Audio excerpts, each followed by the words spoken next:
Depois que você colocar a linguiça crua no buraco, você vai me agradecer todos os dias. Tira a pele da linguiça. Pega o pão francês, tira o miolo, ou então enfia o dedo. Eu prefiro enfiar o dedo assim, ó. E enche. Vamos enrolar o pão no papel filme.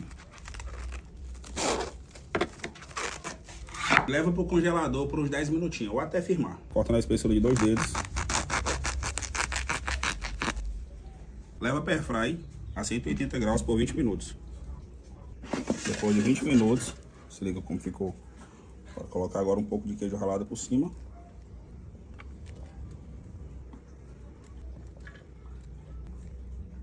Liga a airfry até derreter o queijo. E ficou pronta a nossa entradinha. Filma aqui, cameraman.